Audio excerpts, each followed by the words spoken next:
Bonjour à tous, j'espère que vous allez bien. On se retrouve pour un épisode de podcast lecture. Il va y avoir deux parties dans cet épisode de podcast. Une partie réception livresque, mais réception jeunesse.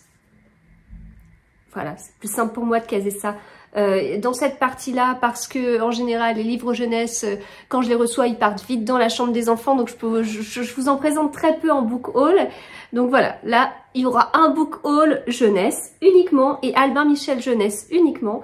Et puis, en deuxième partie, on aura des avis lecture sur 3 livres sortis au mois d'avril et écrits par des femmes.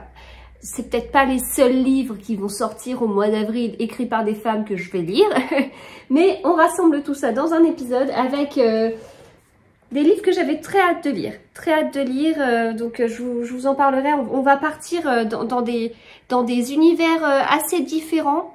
Parce qu'on va avoir du policier, on va avoir Seconde Guerre mondiale, on va avoir histoire de famille, enfin voilà, assez riche et trois chouettes lectures. Voilà, j'espère que ça vous plaît.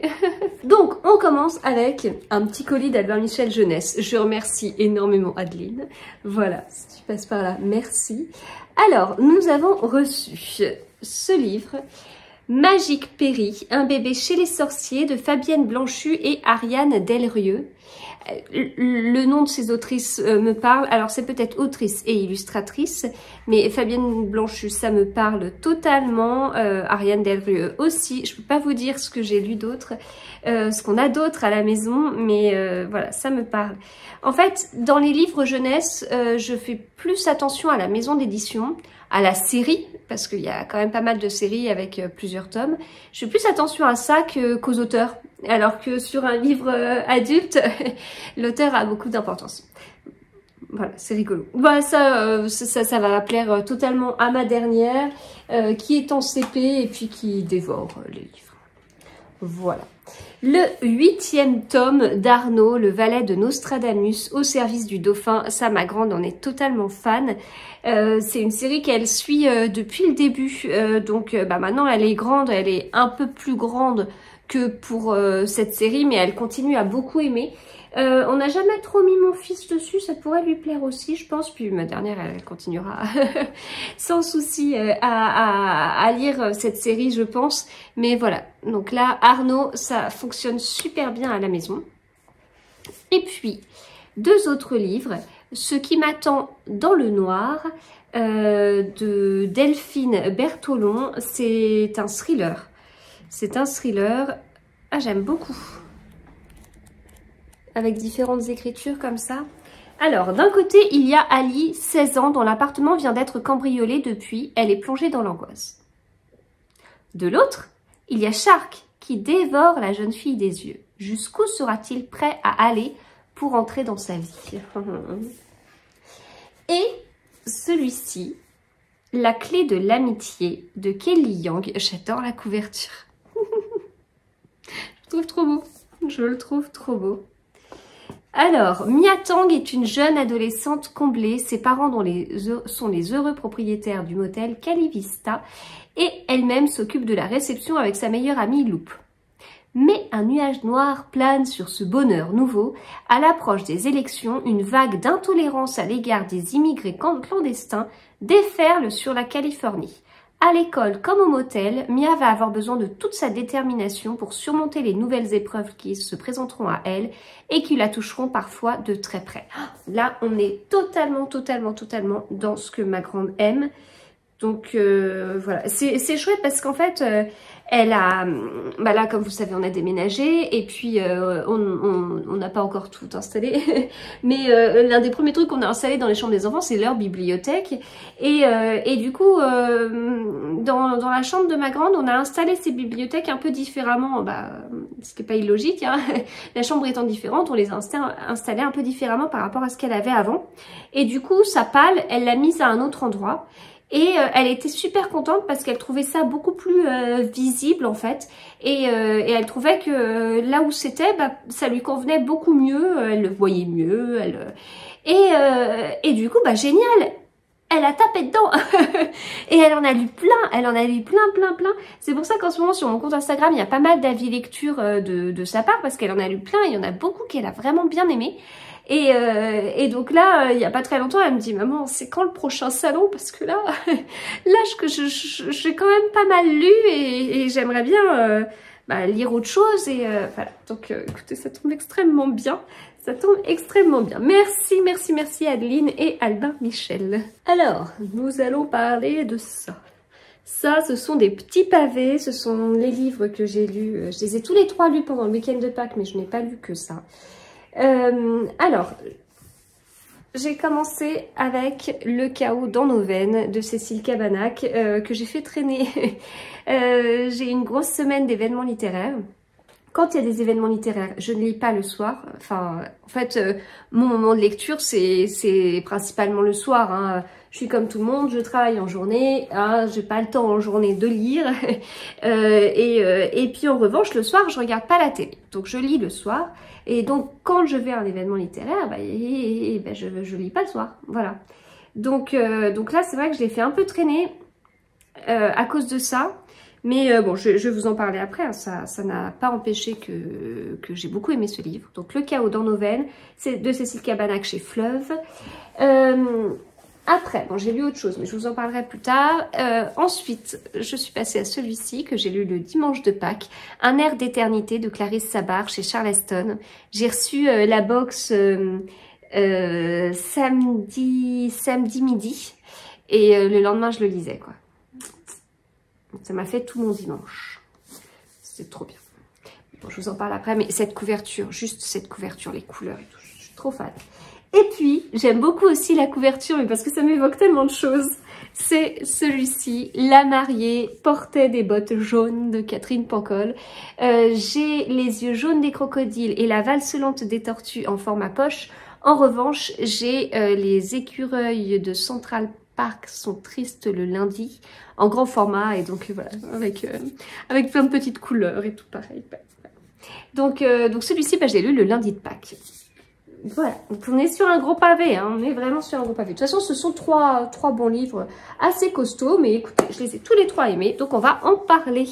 Alors, je commence avec Le chaos dans nos veines de Cécile Cabanach chez Fleuve. Alors, je ne suis pas encore à jour dans les livres de Cécile Cabanach, mais en même temps, je ne suis pas à jour dans les livres de Clarisse Sabar ni dans les livres de Catherine Pancol. Et pourtant, ce sont 3 autrices que j'aime beaucoup. Cécile Cabanach, il me manque La petite ritournelle de l'horreur. Alors, il me manque dans ma liste de livres à lire, parce que c'est un livre que j'ai dans ma palle. Et c'est le 3e tome de sa première série. Et donc là, c'est soit un one-shot, soit une nouvelle série. On va croiser les doigts pour que ce soit une nouvelle série. Et comme il sortait là début avril, alors je voulais le lire pour être prête pour la sortie et faire mon petit post et je n'ai pas réussi. Voilà, tout simplement, je n'ai pas réussi, je n'ai pas lu autant que ce que je voulais la semaine dernière. Et donc mon petit post, je l'ai pas mis le jour de la sortie, je l'ai mis le samedi matin. Il est sorti le mercredi ou le jeudi, je sais plus. Si c'était le jeudi. Et enfin bon, bah voilà, tant pis. Tant pis. Mais il n'en reste pas moins que je l'ai beaucoup aimé et je l'ai trouvé assez différent des précédents. J'en ai lu que 2, mais j'ai trouvé quand même ça assez différent. Alors, je savais déjà que ça allait être des styles d'histoire différentes. Voilà, c'est quelque chose que l'autrice m'avait dit au Quai du Polar. Et je me demande même si on n'en avait pas parlé avant. Enfin bon, voilà, je m'attendais vraiment pas à ce que ce soit la même chose, pas les mêmes lieux, pas les mêmes relations entre les enquêteurs, pas le même rythme et tout. Donc j'y suis allée en sachant ça. Et j'ai beaucoup aimé, mais je pense que il vous faut très peu de pages en fait pour... je vais vous dire, parce que les chiffres sont importants, je vais vous dire, je sais pas combien de pages il vous faut. Ouais, je pense qu'en 25-30 pages, ouais, 32 pages maximum. Est-ce que c'est cohérent ce que je vous dis par rapport à ça? Ouais, oui, je pense qu'en 32 pages maximum, vous êtes déjà accroché et vous vous dites « Waouh, c'est assez rythmé quand même ». Pas forcément par l'histoire, on n'est pas sur des courses-poursuites de malades, on n'est pas sur un premier chapitre Oh si, je vais dire sur un premier chapitre incroyable. Si, en fait, si. Vous avez des petits chapitres en italique qui ils prennent bien. Hein. Ils prennent bien. Et en fait, pourquoi je vous parle de 32 pages? Parce qu'en fait, en 32 pages, là, on a 4 chapitres. On a 2 chapitres en italique. On en a un qui se passe à l'hiver 1983 et un autre au printemps 2019. Donc voilà, en 4 chapitres, vous avez déjà 3 choses différentes. Et puis après, on poursuit à l'été 1985. Et c'est ça, en page 33. À l'été 1985, ce que je trouvais exceptionnel parce que ça a été un été magnifique et surtout la fin du mois de juillet. Voilà, donc vraiment, j'ai beaucoup aimé parce que dès le début, l'autrice nous met dans le rythme, elle nous fait découvrir 3 choses différentes, comme trois histoires différentes. Bien évidemment, on se doute que tout ça va s'entremêler. On sait pas, et c'est pas alors au tout début bien sûr qu'on sait pas, et on le sait pas rapidement non plus quoi. Donc on va avoir l'histoire au printemps 2019 avec vraiment une enquête etc. Qui va se situer vraiment à cette période là. La partie qui commence en 1983, elle va évoluer puisqu'après on part en 1985 etc. Donc cette partie dans le passé va avancer, voilà, vous verrez jusqu'où, mais ça va avancer. Et puis ces chapitres en italique, on ne sait pas, mais franchement les paroles et tout, enfin c'est quelqu'un qui s'adresse à nous. Ouh je vous lis juste les premières lignes du livre. Tuer un homme n'est pas à la portée du premier venu. Il n'y a pas de manuel pour ça, pas d'entraînement possible. Il ne faut pas seulement être doté d'une certaine force mentale, l'endurance a aussi son importance. Au fond, toute l'énergie de l'âme et du corps doit être concentrée vers ce but unique, l'annihilation de l'autre, sans quoi l'entreprise risque d'échouer lamentablement. Et on continue comme ça. On se dit, oh là là là, mais dans quoi on tombe? C'est quoi? C'est qui parle? Qu'est-ce qu'il a fait? On aime bien hein, commencer un livre comme ça, c'est quand même pas mal du tout. Donc voilà, j'ai bien aimé j'ai bien aimé ce rythme, le fait de passer présent et tout, c'est rythmé. Ce qui est intéressant, c'est qu'on va avoir le meurtre de quelqu'un qui menait une enquête. Donc en fait, il y a plusieurs enquêtes dans l'enquête. On a l'enquête de la personne qui menait l'enquête qui n'a pas été terminée, et puis on a l'enquête autour du meurtre de cette personne. Alors, on peut se douter que c'est lié et tout ça, mais c'est assez intéressant un peu cette double dimension qu'on peut retrouver aussi dans l'histoire passé-présent, mais bon, bref, je vous laisserai découvrir. Et ce que j'ai bien apprécié aussi, ce sont les personnages, les enquêteurs, assez différents et assez différents l'un de l'autre, avec une relation particulière qui fonctionne bien, et relation qui évolue tout au long du livre. Et on a la vie de chacun. Alors, on a la vie, L-A plus loin, V-I-E de chacun. Et on a la vie, L'-A-V-I-S de chacun sur l'autre en fait. Donc, une sorte de jugement, alors, ce qui est nul parce que juger c'est toujours, voilà, ça amène à des conclusions qui sont pas toujours justes, etc. Mais en même temps, il y a un côté où c'est humain. Et donc là, en l'occurrence, eh bien, on les voit avoir un avis sur le travail de l'autre, et puis nous de notre côté on voit eh bien comment l'autre vit en fait, ce qu'il a dans sa vie au quotidien, et on se dit le jugement est peut-être un peu dur en fait, enfin bon voilà, et en même temps il parlerait davantage mais bon, ça peut être aussi personnel. Enfin, c'est intéressant. En fait, ça mène à ces réflexions et tout. Et moi, la communication, c'est quelque chose qui m'intéresse énormément. Et dans les livres, voir différents personnages, voir comment ils communiquent, voir ce qu'ils pensent et ce qu'ils pensent avant de parler, ce qu'ils pensent de la réaction de l'autre et de voir l'autre et de voir ce qu'ils pensent. Moi, c'est des choses que j'adore en fait. Enfin, on arrive à des quiproquos incroyables, mais ça permet aussi d'avoir, je trouve, des petits éléments dans notre quotidien, des petites choses qui peuvent nous permettre de prendre un peu de recul et de mieux comprendre aussi les autres. Enfin voilà, moi ça j'aime bien. Ça c'est mon truc. Il y a aussi un autre point qui est assez intéressant, c'est que, bon, Cécile Cabannac, elle a été journaliste, et ça se sent dans ce livre, alors je peux plus vous dire les précédents, certainement que ça se sentait, mais, et ça se trouve je vous l'ai dit aussi, je sais plus, mais là je l'ai ressenti parce que elle va nous montrer des aspects de l'enquête qu'on voit peu dans les livres. Donc on a un avocat, donc on a tout un côté procès, etc. Avec les journalistes qui sont là, leurs réactions, ce qu'il faut dire aux journalistes, enfin le jeu en fait, le jeu, parce que on sait bien que d'un côté, bah voilà, les journalistes sont, enfin, c'est un métier qui est pas évident. On peut essayer d'être le plus neutre possible. Est-ce qu'au final on peut l'être? Je sais pas, pour avoir lu certains trucs récemment, je sais pas, franchement je sais pas. Et en même temps on pense à certains journaux qui sont marqués par, enfin, quand on lit tel ou tel journal, presque les personnes connaissent notre tendance politique, donc la neutralité, bon bref, est peut-être à discuter, mais enfin je trouve que c'est assez intéressant parce que il y a ce côté, puis il y a le côté où là, on a en l'occurrence un avocat, mais c'est certainement exactement la même chose avec les politiciens. Comment utiliser les journalistes pour faire en sorte que ça ressorte de telle ou telle manière, comment, enfin, bon, c'est pas creusé énormément, c'est pas le sujet du livre, mais on voit des petits aspects comme ça et c'est assez drôle.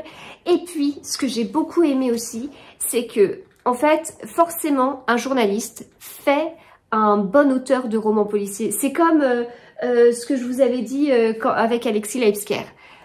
On se dit, tiens, ok, il est spécialiste de poker, d'accord, bon, je lis son livre, et puis on se dit, mais bien évidemment, c'est évident, un spécialiste de poker a des qualités hyper intéressantes pour être auteur de romans policiers, pour manipuler son lectorat, etc., etc., manipuler pour pouvoir nous donner des dénouements surprenants. Et bien là, on peut, de la même façon, on peut se dire, bon, ok, d'accord, bon, journaliste, ouais, mais en lisant le livre, on se dit, mais évidemment, une journaliste a énormément de compétences pour pouvoir écrire des bons romans policiers, parce qu'en fait, le travail de journaliste peut être assez proche d'un travail d'enquêteur. En fait, dans les deux cas, il y a une partie de recherche d'informations, de vérifier ses sources, etc. Il y a un travail de recherche, etc. Et c'est quelque chose dont on parle peu dans les romans policiers parce qu'on est souvent dans de l'action à fond et comme si toutes les informations tombaient de je ne sais où, ou tiens, la plaque d'immatriculation, 2 secondes après, ils savent à qui elle appartient, l'adresse de la personne, etc. Mais en fait, derrière tout ça, c'est de la recherche, c'est du...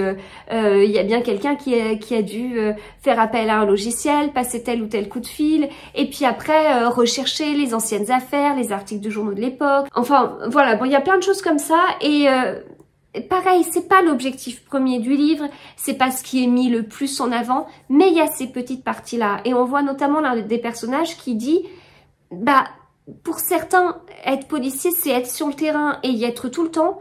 Et le personnage dit, bah, moi j'aime ça en fait, enfin, j'aime aussi cette partie-là, avec un côté peut-être posé, mais qui paraît peut-être gigantesque. Enfin, ça peut être chercher une aiguille dans une botte de foin selon tout ce qu'on peut avoir. Et puis avec une deadline à côté. Alors la deadline, c'est sûr qu'elle est assez différente dans le cas d'une affaire ou dans le cas de rendre un papier. Mais bon, bref, j'ai trouvé ça hyper intéressant en fait. Et bon, je vous dis, c'est ma propre interprétation, c'est mon propre avis. Je n'ai toujours pas fait d'études littéraires, je suis toujours voilà, une lectrice lambda sans grande compétence, mais j'ai cru remarquer ces points-là et j'ai beaucoup aimé. Et puis j'ai bien aimé le dénouement et j'ai bien aimé la fin. Et en fait, en refermant le livre, j'avais qu'un seul truc à la bouche, c'est quand la suite, on veut une suite, on veut pas que ça s'arrête là. On veut retrouver des personnages, on veut autre chose là. Parce que pour moi, là, on est sur un super livre, mais on est sur un super premier tome. Donc voilà. Donc Cécile Cabannac, je ne sais pas ce que tu as en tête. Mais si tu veux faire une suite, sache que on adhérera en fait. Sache que ça nous dit bien, hein, voilà. Donc je vous le conseille, Le Chaos dans nos veines, qui vient tout juste de sortir chez Fleuve et autre chose. c'est que je vous ai dit que c'était un livre différent de la précédente série. C'est le cas, mais les deux sont bons en fait. Enfin, la série précédente et ça, c'est différent, mais c'est très chouette. Et c'est cool. Voilà. Autre registre. Le livre de Clarisse Sabar de cette année. Trop bien.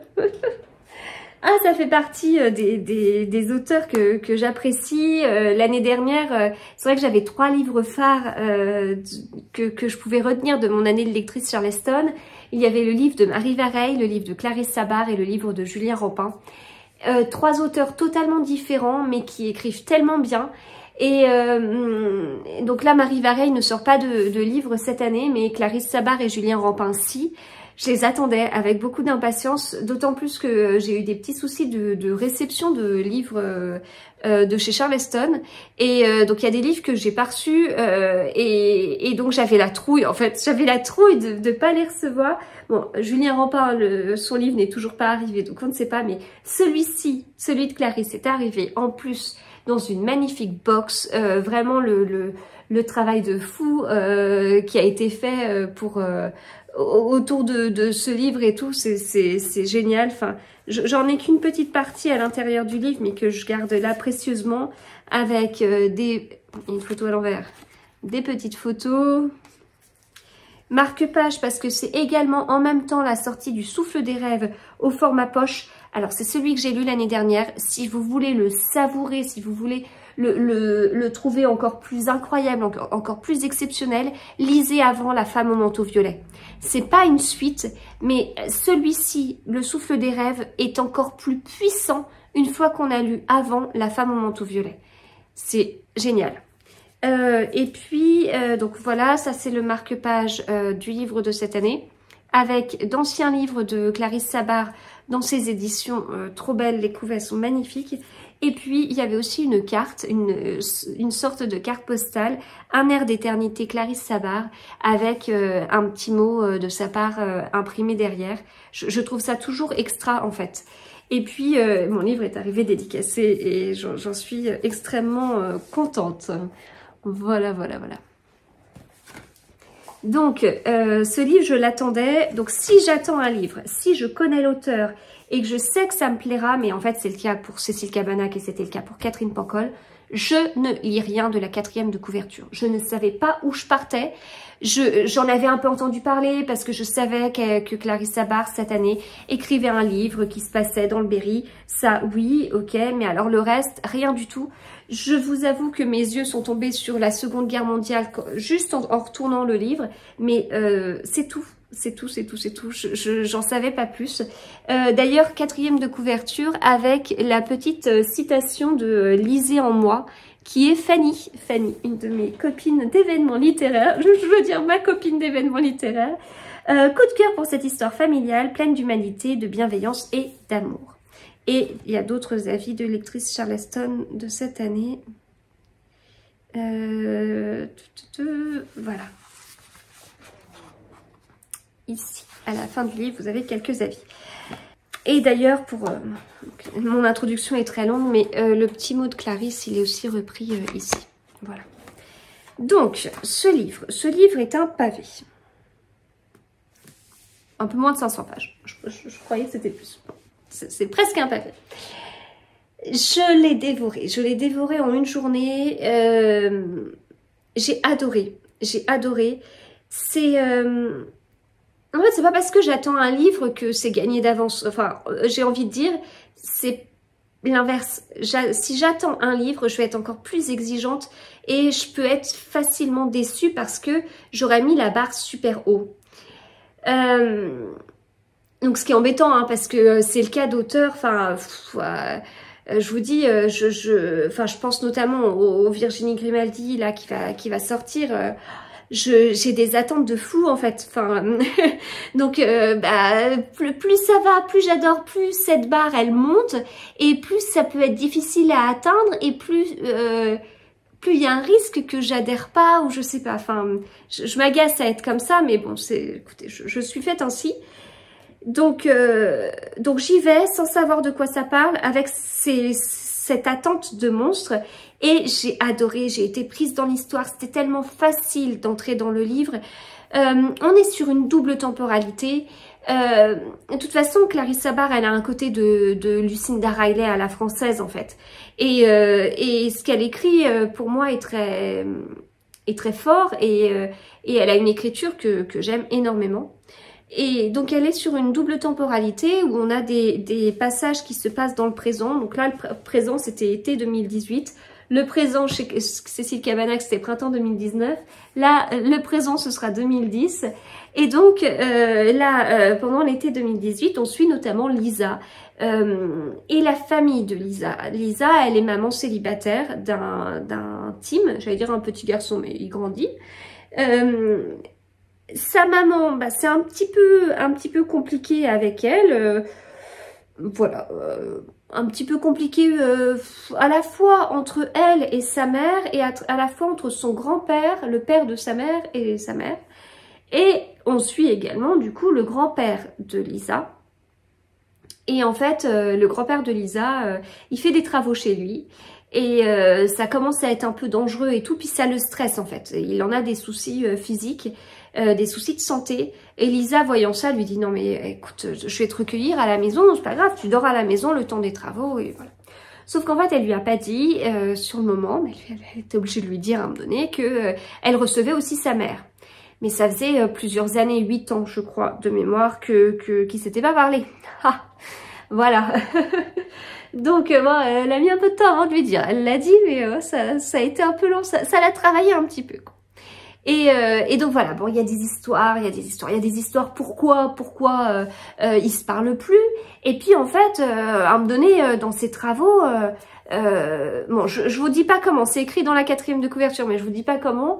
Et ben, à un moment donné, on tombe sur un journal. Et dans ce journal, eh bien, on va partir pendant la Seconde Guerre mondiale et ça va ouvrir la porte de plusieurs secrets et petit à petit, bah, nous, on veut savoir ce qui va se passer puis on va découvrir tout ça. Donc, double temporalité, 2018 avec Lisa, son fils, sa maman, son grand-père et puis, dans les années, on commence en 1939, on commence peut-être un peu plus tôt. 1931, le prologue est en 1931, puis après on a le premier chapitre, puis ensuite on repart comme ça en 1939. Double temporalité, ici on n'est pas sur un chapitre 2018, un chapitre 1939, non, on est sur un groupe de chapitres dans le présent, un groupe de chapitres dans le passé et tout. Et c'est extrêmement bien dosé. J'aime cette double temporalité. Moi, c'est quelque chose que j'apprécie beaucoup parce que, en fait, ça rythme le livre. Et il y a un côté où on nous arrache à une histoire qu'on aime pour nous plonger ailleurs. Et puis, on nous arrache à cette histoire qu'on commence à aimer pour nous replonger dans le premier univers. Et il y a à la fois comme des déchirements, je trouve. Je lis les premiers chapitres, par exemple, dans le présent. Et puis à la fin, on m'enlève de ça pour partir dans le passé. Mais j'étais bien, moi, dans le présent. Bon, bah tant pis, je pars dans le passé, je me plonge dans le passé. Puis là, je suis bien dans le passé. Puis à un moment donné, on m'enlève de ça pour me mettre dans le présent. Voilà. Donc, et il y a à un moment donné, enfin, j'aime ce côté être arraché à une période que j'aime bien. Enfin, c'est que ça apporte quelque part beaucoup de rythme, en fait, dans la lecture. On s'ennuie pas grâce à ça. Mais il y a un moment donné où il faut réussir à ressentir ce truc-là de partir, enfin d'être embêté de partir du passé ou du présent pour aller ailleurs. Ça m'est arrivé dans plusieurs doubles temporalités où je commençais à en avoir marre du présent, j'avais hâte de retourner dans le passé. L'inverse, ça arrive moi. J'ai souvent une préférence pour le passé que pour le présent. Dans ces doubles temporalités et voilà, le dosage n'est pas évident et c'est possible aussi qu'il soit très personnel et qu'il change d'une personne à l'autre, mais là Clarissa Barr, elle a trouvé le dosage qui me convenait totalement. C'est-à-dire qu'au bout d'un moment, je dis bon, on est dans le présent, ce serait bien d'aller dans le passé. Écoutez, 3 pages après, on était dans le passé. Bon, j'étais bien dans le passé et tout, puis je me dis ah mais c'est, enfin j'étais dedans, puis je me dis mais oui, mais c'est vrai qu'en fait tout ça s'est raccroché à l'histoire dans le présent. Ok, 3 pages après, on part dans le présent. Bon voilà, c'était extra. Et moi qui d'habitude préfère le passé, là, j'ai autant aimé les deux. J'ai autant aimé les deux parce que il y a des choses très fortes qui se passent dans le présent. parfois le présent, il peut être juste là comme une sorte de...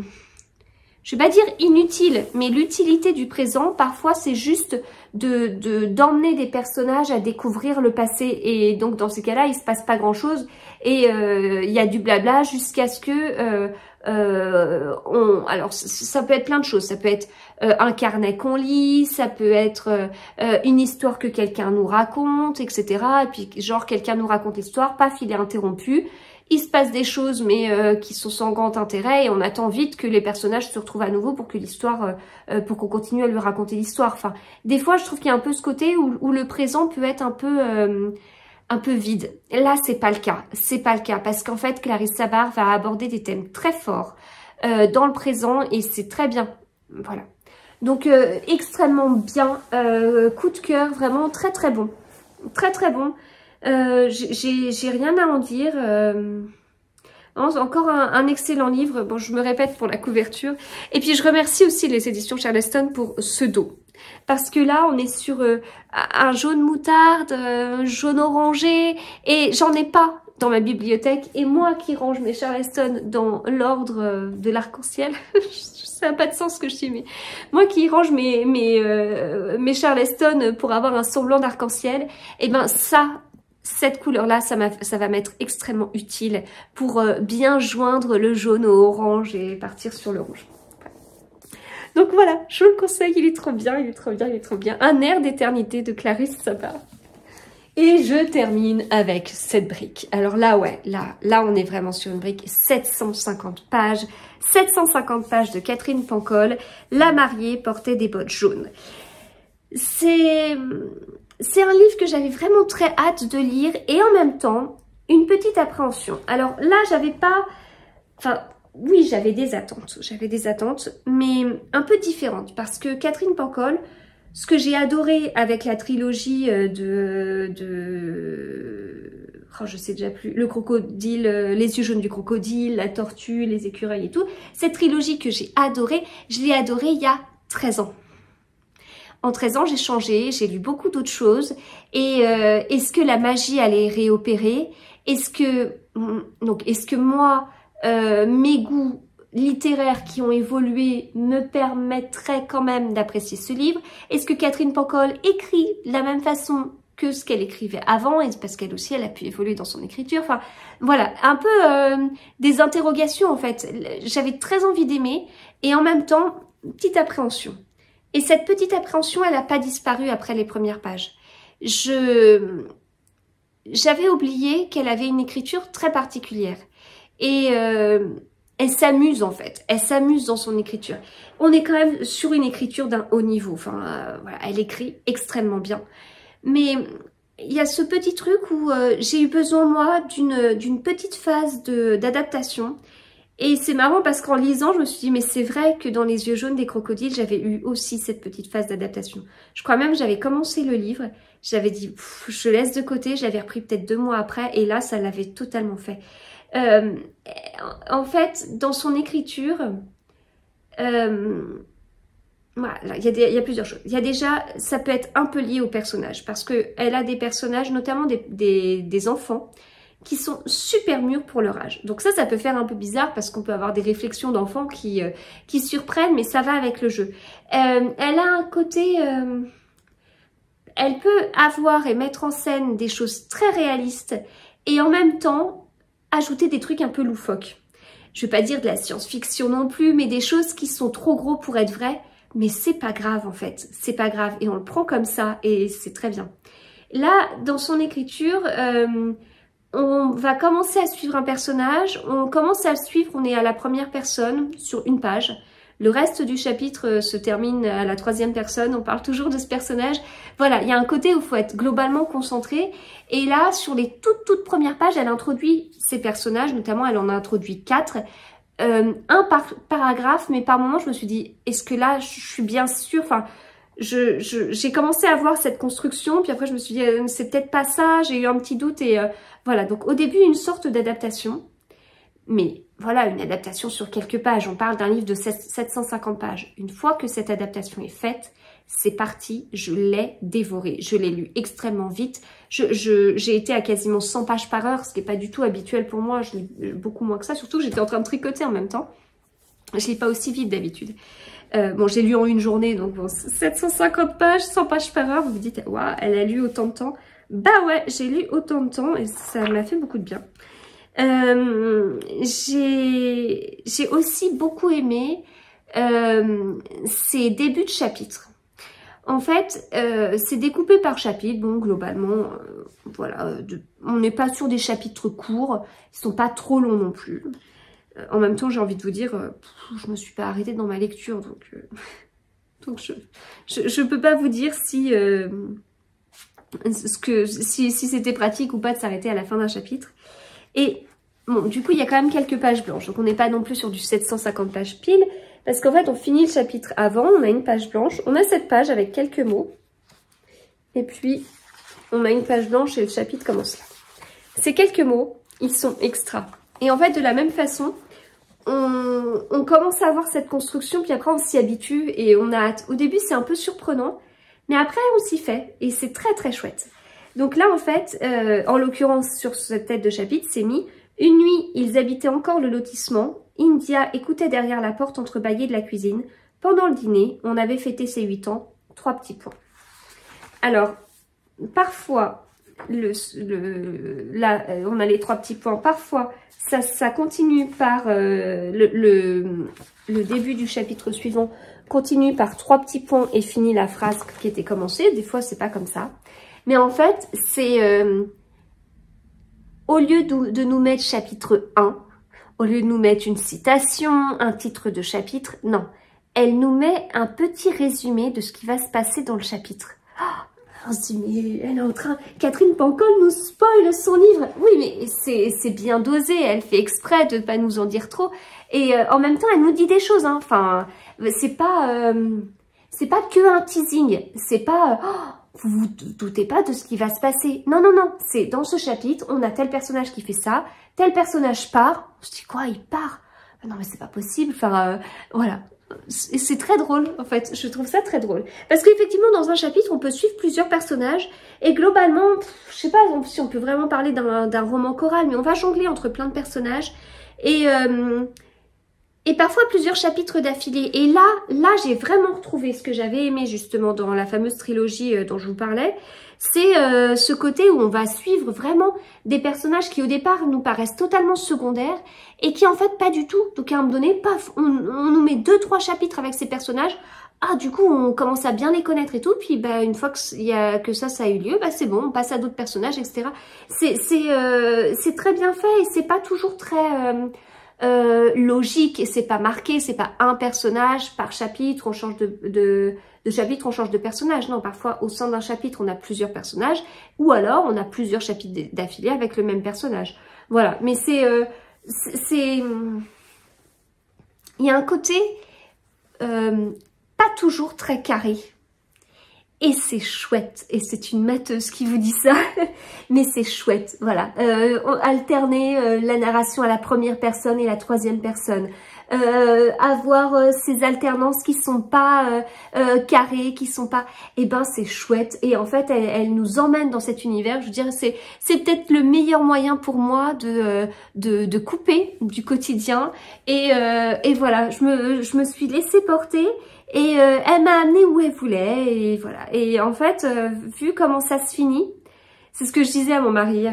Mon mari aussi avait lu la trilogie, et il avait beaucoup aimé. Et puis là, je lui dis, écoute, vraiment à la fin, je dis, mais en fait, non, mais c'est une ouverture. Il y a un tome 2, forcément. Il y aura des suites. Elle ouvre un truc, elle en fait une trilogie, c'est pas possible. Vu comment se termine la fin, c'est pas possible.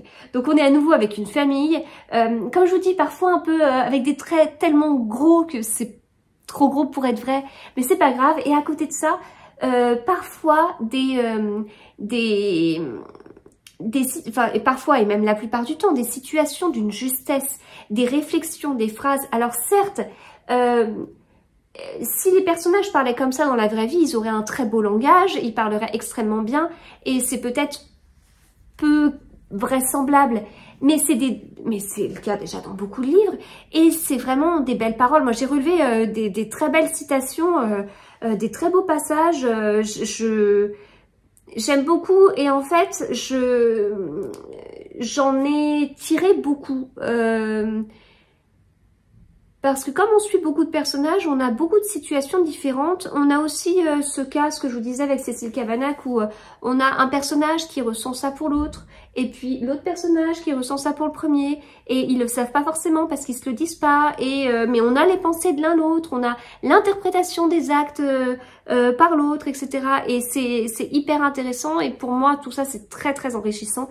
Et on a des situations comme ça qui ont fait parfois écho à des choses que j'ai pu vivre ou que je peux vivre, et j'en ai tiré beaucoup, enfin une prise de hauteur, et ça c'est un petit bonus que j'ai vraiment beaucoup apprécié. Donc voilà, écoutez, allez-y, La mariée portait des bottes jaunes, on est dans un excellent Catherine Pancol, voilà, très bien, on est bien Toto, on est bien. Je vous le conseille. Voilà. Je vais m'arrêter là. J'espère que cet épisode vous a plu. Bon, on était sur 3 chouettes livres quand même, 3 chouettes sorties. Donc, dites-moi si certains de ces livres vous tentent. Vous êtes plutôt pas trop grand format, ce que je peux comprendre, parce que les livres sont pas donnés. Hein. Donc, vous attendez peut-être avec impatience que ces livres sortent en poche, voilà. Mais si certains vous tentent, n'hésitez pas à me dire lesquels, et puis aussi à me raconter vos histoires avec ces autrices. Catherine Pancol, je savais pas, mais elle écrit depuis hyper longtemps, je m'en rendais pas compte. 1979. Elle n'a pas écrit un livre par an, pas du tout. Mais non, c'est pas du tout régulier. Parfois si, parfois elle a écrit un livre par an. Mais c'est pas tout le temps le cas. Donc oui, racontez-moi vos histoires avec ces autrices, vos découvertes, vos coups de cœur, ce que ça vous évoque. Enfin, quand j'ai partagé Catherine Pancol en story, plusieurs m'ont dit « Ah, ça me rappelle des souvenirs. Oh là là, ça fait longtemps que j'en ai pas lu. » Enfin, voilà. Mais de la même façon, Clarisse Sabar, Cécile Cabannac, enfin, ça m'intéresserait en fait parce que moi, ça évoque tellement de choses. Voilà, bon, eh bien, merci d'avoir regardé cet épisode jusqu'au bout. Je vous souhaite de super bons moments lecture. On se retrouve très très vite. À bientôt.